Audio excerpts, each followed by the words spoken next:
छत्तीसगढ़ के कोरबा जिले में एक बेटी अपने ही पिता की हत्यारीन कैसे बन गई? आखिर उसने अपने पिता को क्यों मार डाला? क्या ऐसी बात हुई कि बेटी तैश में आ गई, इतने आवेश में आ गई कि उसने बिना सोचे ही अपने पिता पर वार कर दिया और वार करने के चलते उसके पिता की मौत हो गई। आज इस वीडियो में विस्तार के साथ जानकारी लोकल टीवी के दर्शकों को दूंगा। नमस्कार, मैं हूं रवि तिवारी और आप देखना शुरू कर चुके हैं लोकल टीवी छत्तीसगढ़।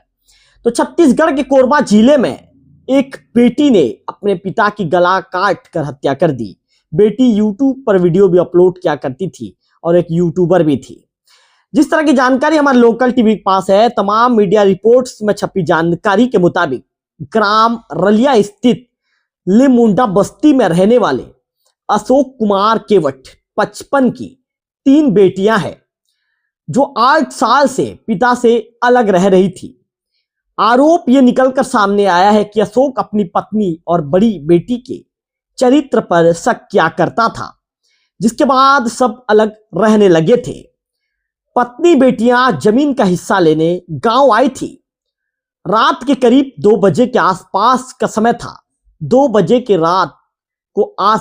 के आसपास बहस होने लगा और इसके साथ ही बातचीत इतनी बढ़ गई और जब मृतक ने बड़ी बेटी को अपशब्द कहा, जिसके बाद बड़ी बेटी गुस्से में आ गई। वो इतनी ज्यादा तैश में आ गई कि बिना सोचे समझे उसने हंसी से पिता का गला काट दिया।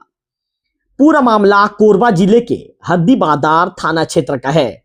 यह बताना लाजमी होगा कि मर्डर की आरोपी गीता केवट 37 साल की जो है और एक यूट्यूब में ये वीडियो भी बनाया करती थी। तो 3 बेटियां हैं जो है इसकी और इसकी पत्नी इससे अलग रहती थी। क्यों अलग रहती थी इसका भी विस्तार बताऊंगा।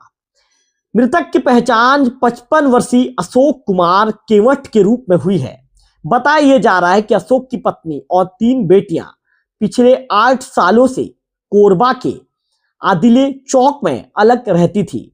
उनकी 2 बेटियां निजी कंपनी में काम करती हैं जबकि एक पढ़ाई कर रही है। 9 फरवरी को अशोक की पत्नी और तीनों बेटियां जमीन के मुआवजे का पैसा लेने गांव आई थी और वहीं पर रुकी थी। रात 2 बजे के आसपास अशोक का अपनी बड़ी बेटी गीता केवट 27 से किसी बात को लेकर विवाद हो गया। इस दौरान पिता ने बेटी को अपशब्द कह दिया। अपशब्द सुनते ही विवाद इतना गहरा गया कि गीता ने घर में रखे हंसिए से पिता का गला काट दिया। हत्या करने के बाद गीता खुद घर से बाहर निकल जाती है और अपने रिश्तेदारों को बताती है कि उसने अपने पिता की हत्या कर दी। मृतक अशोक केवट के जो भाई हैं संतोष कुमार ने इसकी पुष्टि करते हुए बताया कि गीता के बताने पर जब वे घर के अंदर गए तो खून से लथपथ पड़े और जो है उनके बड़े भाई अशोक खून से लथपथ पड़े हुए थे। पुलिस के अनुसार मृतक अशोक केवट आदतन शराबी था। उसकी हरकतों से परेशान होकर ही पत्नी और उनकी जो 3 बेटियां हैं कोरबा में अलग रहते थे।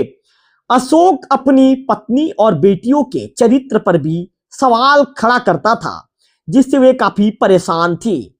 यह भी एक हत्या का संभावित कारण बताया जा रहा है। हालांकि पुलिस मामले की जांच कर रही है। जांच के दौरान ही पूरी चीजें स्पष्ट होगी।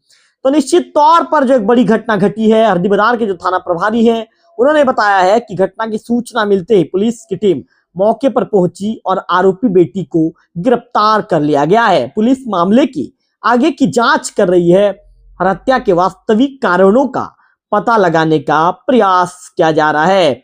वही कोरबा के जो एडिशनल एसपी हैं लखन पटले जी, उन्होंने बताया कि पिता बेटियों के चरित्र पर शंका करता था। रात 2 बजे गीता केवट अपने पिता के घर गई, जहां विवाद के बाद हंसिए से जबड़े और गले में मार कर उसकी हत्या कर दी।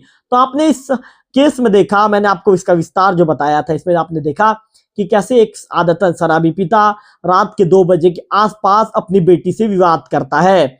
विवाद इतना बढ़ता चला जाता है और इस तरह के कुछ ऐसे अपशब्द अपनी बेटी को कहता है कि बेटी पास में रखे हंसिया से पिता को वार कर देती है, गले को काट देती है, जिसके चलते पिता की मौत हो जाती है और बाहर आकर खुद कहती है कि मैं मेरी पिता का जो हत्यारिन बन गई हूं, मैंने मेरे पिता का मर्डर कर दिया है। इसके बाद जो है अशोक के जो भाई हैं अंदर जाकर देखते हैं गीता के बताए अनुसार अंदर में वो स्थिति नजर आती है।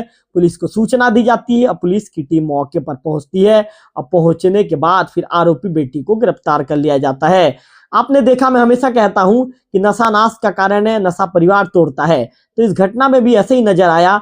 नशा एक नाश का कारण तो बना ही, अशोक के नाश का कारण नशा बना और इसके साथ साथ जो है नशे ने अशोक के पूरे परिवार को भी तोड़ दिया। आज उसी के चलते कहीं ना कहीं अशोक की भी मौत हो गई, अशोक का मर्डर हो गया और उसकी बेटी अब जेल के सलाखों के पीछे पहुंच गई है। तो फिलहाल इस खबर में इतना ही। अगले वीडियो में फिर होगी आपसे मुलाकात, तब तक बने रहिए लोकल टीवी छत्तीसगढ़ के साथ।